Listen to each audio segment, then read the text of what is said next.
Hi there, today I'm going to be talking about something topical. Now, I watch the channels of Rick Beato, Professor of Rock, Justin Hawkins and Anthony Fantano. Now, they're all talking about this one thing at the moment and making quite a bit of a song and dance about it. Now, I really don't blame them for doing it because it's affecting their business. Now, let's get this right. It is a business because they are at a state now, all of these YouTubers, where probably their main source of income is doing these YouTube channels. And I watch the YouTube channels, and maybe you do too, and they are very good, and there's nothing that I could say against any of them, and I won't, so I wouldn't anyway. But one thing I am going to discuss is the fact that they seem to be, in some ways, with their complaints about fair usage, with their complaints about copyright strikes, and that is that they seem to be sort of forgetting how their channels got so well known in the first place. Now, all of these YouTube creators piggyback off great artists. Now, without the great artists, they don't have a channel. So there's no way they can talk about the phrasing of a chord from a Beatles song without the Beatles song. I mean, you've got to have that actual song to reference.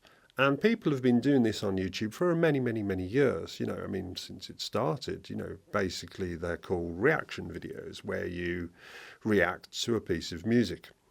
And they also do training videos where you'll have a small section of the music played under fair use, and then they talk about it.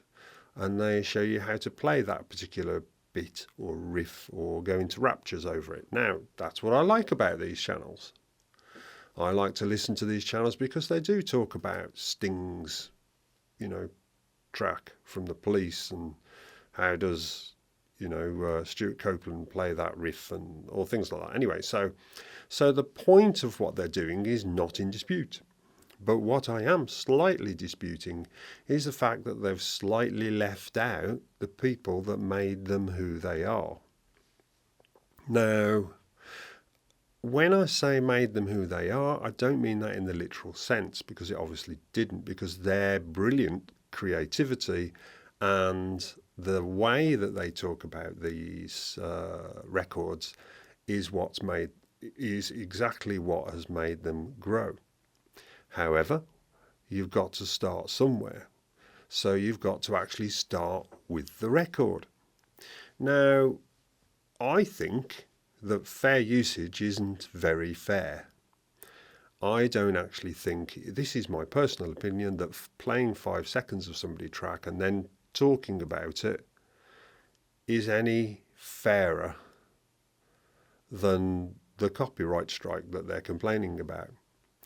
Now, somehow we have to reinvent the way all this copyright thing works so that songwriters, I'm talking singer-songwriters because that's what I am, but songwriters actually get just deserves for their track. Now, I'm sure that Rick Beato is not going to be bothered about paying like 2 pence or 3 pence or whatever much it is every time one of his videos plays an excerpt from somebody's well-known track. Let's say, for instance, he wouldn't be, but let's just say, for instance, well, he might be talking about ABBA, so he's got Waterloo playing in the background or one of the tracks, and then he goes into raptures about talking about it. Now, everybody loves that. That's what he does. It's very good. Most likely it's going to be a Beatles track, though, knowing Rick Beato. But so he's talking about Waterloo, say, for instance. But because that's under fair usage, the writers of that particular song, ABBA, and I'm going to get a penny from that. And yet if he gets like 100,000 views from this video, is actually earning reasonable money out of talking about an ABBA song and playing a bit of an ABBA song.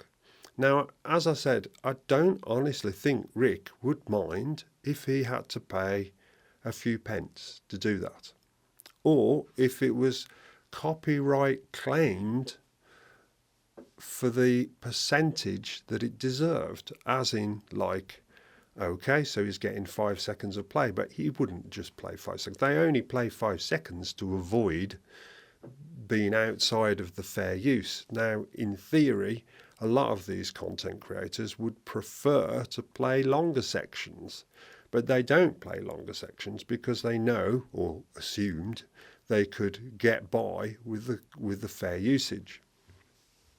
Now, it seems that, I think this is what Rick Beato said, is basically there's some new kids on the block going after copyright. And they're going to go after the ones with the big views first, aren't they? And then they're going to come after the small YouTubers that do reviews. Now, obviously that's not right, them doing that, where, you know, someone is under the impression that they can get away with it because it's fair usage. The thing that really gets me is the fact that someone's creating content and using the fair usage, which in my opinion is, as I said, is not fair usage. Not really. I mean, who came up with this fair usage thing in the first place? Was it for big guys, big people on TV so they could play little excerpts of things and get away with it? Or was it actually YouTube that came up with this fair usage policy? I actually don't know, so I'm not going to comment on who said this was fair, but I don't think it is fair. And I actually don't think, if they thought about it, Rick Beato, Professor of Rock, Justin Hawkins and Auntie Fantano would think it was particularly fair, because they are talking and making money out of other people's work, which is the whole point of copyright, isn't it, really? Now, then we've got to put the boot on the other foot. So look at, say, for instance, a smaller artist like myself. I'd be absolutely ecstatic to get on any one of these 5 channels, you know? However, because I've actually copyrighted my music correctly through all the channels that should be done, chances are, if they played anything of one of my tracks, even though I said, yes, yeah, go on, you know, please do play one of my tracks, yes, or, you know, they're still stuck in the fair usage. And it's possible that someone would make the record company that I use would make a copyright strike on them. You know, and that's just odd, isn't it? And weird, where you know that new artists are desperate for this sort of exposure. And that's where I think it could work. But having said that, let's just look at what let's say new up-and-coming artists. I don't use the word young because there are also old up-and-coming artists. Now, they say to Rick Beato, yes, please, play that, that's brilliant, you play it, that's great. So he plays it and gets a copyright strike. Having said that, is anyone going to listen? Well, yes, they will, because it's Rick Beato. However, if Rick Beato was just starting off and he hadn't got any followers and he decided to talk about one of my tracks, no one would find it. Okay, he would get 0 watch time, nothing at all. So what's he do? He talks about the latest Fleetwood Mac song, well, not latest, but an old Fleetwood Mac song, or he talks about an old Beatles song or an old this song. And why does he do that? He does that because he knows that's going to get some traction, and he knows that he'll get away potentially without a copyright strike because he's only played it for 5 seconds, because that was the rules that they're working on. So they're complaining on outdated, well, basically not complaining, yes they are, no they're complaining, aren't they? So they're complaining on outdated rules that don't really help anybody. They certainly don't help the actual songwriters. They don't really help the Rick Beatos and Professor of Rock, Justin Hawkins and Anthony Fantano.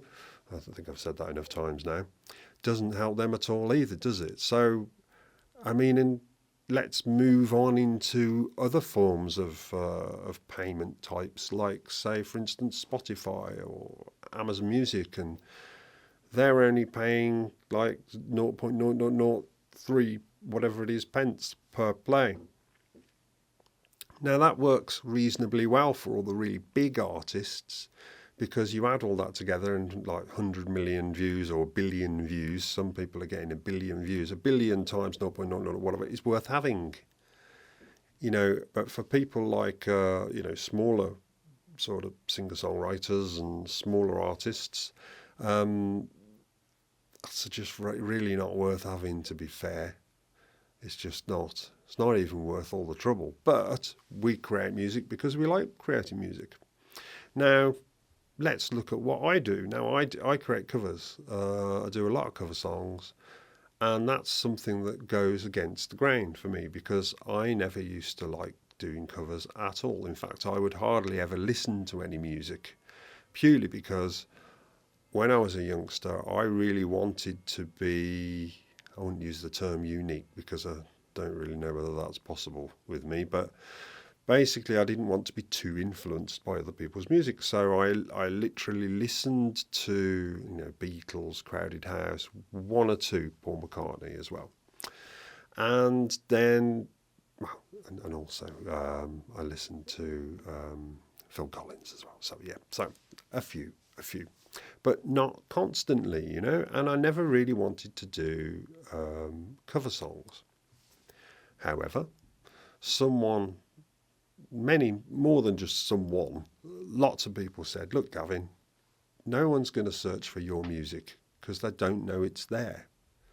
It's a needle in a haystack. It just does not exist under anybody's radar. So what you're going to have to do, if you're going to start your own YouTube channel, is you're going to have to do some covers. But I don't like doing covers, not really, because that's changed since, because I do like doing the covers now. And they were all right. So I started doing some covers. Now, when I put a cover up there on the YouTube, it's very different to doing a cover and releasing it properly, as in like releasing it to the Spotify's and the Amazon Musics and Apple Musics and all that sort of stuff. Now, through my record not my record company, but the record company that I deal with, if they said to me that I can pretty much do any cover apart from if I do an Eagles one. I can't do any Eagles material, and that's because I think it's Don Henley is particularly I don't know what's the word. I want to be really polite here. Well, he's affected by copyright. Basically, he doesn't like anybody doing covers of his songs. Fair enough. That's good. We know that. So I've done a few copies. It's not copies. What I'm on about. A few covers, and the one cover that I did as well on my album Down at Abbey Road was by a friend of mine, David Mindel. Now, David wrote this song with a guy called Gary Benson, is it? I think it's Gary Benson. Anyway, sorry. And he, had some success with that song, Don't Throw It All Away. It was also done by The Shadows, done by Olivia Newton-John. And I liked that song. And I asked him if I could do it. He said, yes, you can do it. However, you can't just do that. You've got to do it through the proper channels. So the record company that I work with exclusively said, fine, we'll sort that out. That's no problem. So they register it and they pay whatever the fees are for registering the fact that I'm doing a cover of it. And I think that's right. So that the way that that works is very, very interesting and seems to work.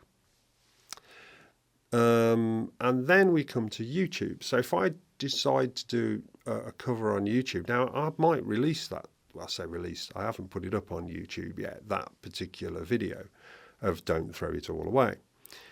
But it will get copyright claimed. Now it will get copyright claimed by my my record company.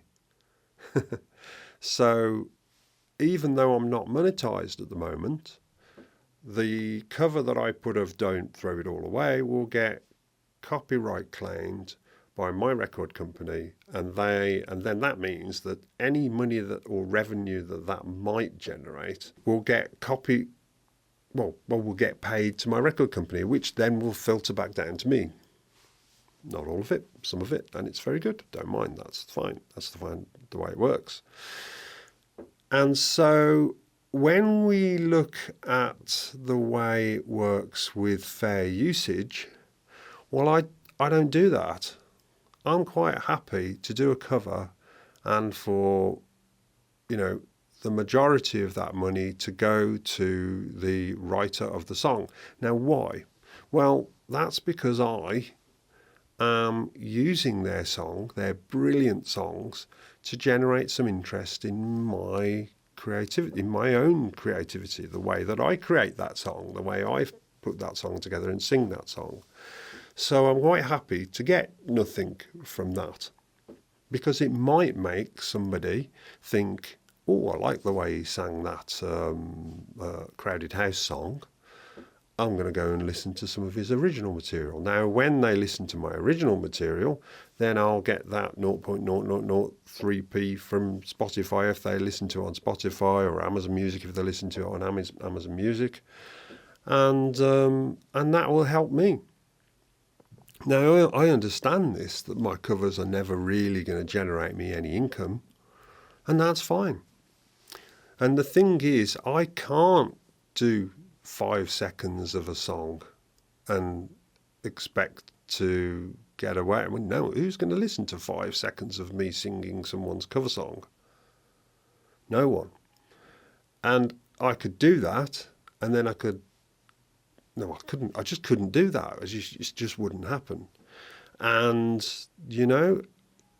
that's the way us musicians roll. We've got to talk about things. Now, I do that as well. I do talk about it, but I wouldn't necessarily play their track for 5 seconds and try and get away with the, the fair usage policy. And that's, I think, what Anthony Fantano, is it? I think it might be what he's doing. He tries to avoid it, basically, as much as he possibly can. Anyway, to cut this sort of short and get to the point, which I think I have done anyway, but I'll get to the point even more, let's think about everybody in this discussion. Let's not just think about how we can make it easier for, the big guys to not have to worry about copyright strikes. Let's have a look at everybody on YouTube. Don't just fight for the big guys. They're making enough money and they can actually afford to hire a lawyer to fight it. Unfortunately, it will be from the big guys that this gets solved, because they're the ones making the big money out of these things. But I also think that people, say, for instance, like Don Henley from the Eagles, who, when he started to see people pirating his music and downloading it and streaming it and making money out of his creations, or the Eagles' creations, should I say, he decided to come down on people like an axe, really, and try and chop off the head of the monster that was throwing his music away for free. And everybody knows, well, actually saying everybody, but a lot of people know you don't do an Eagles track. Don't even talk about the Eagles. You don't really need to. They're massive. I mean, who doesn't really know about the Eggles? They've generated all of the interest that they need. They don't need people like Rick Beato talking about them, or the Professor of Rock. They don't need that. And that is also where I think sometimes these bigger YouTube channels get big ideas that these massive stars need them. And they don't. They don't really need them. You know, it's more about what these YouTube people, they need the artists to generate content, because without the artists they wouldn't be where they were now. So that's all I'm trying to say, is to look for everything to do with these copyrights and fair usage. Let's try and reform it so that everybody wins instead of just the big YouTubers. Anyway, thank you very much. Hope you've enjoyed this video. If you have, then please like and subscribe. Thank you. Goodbye.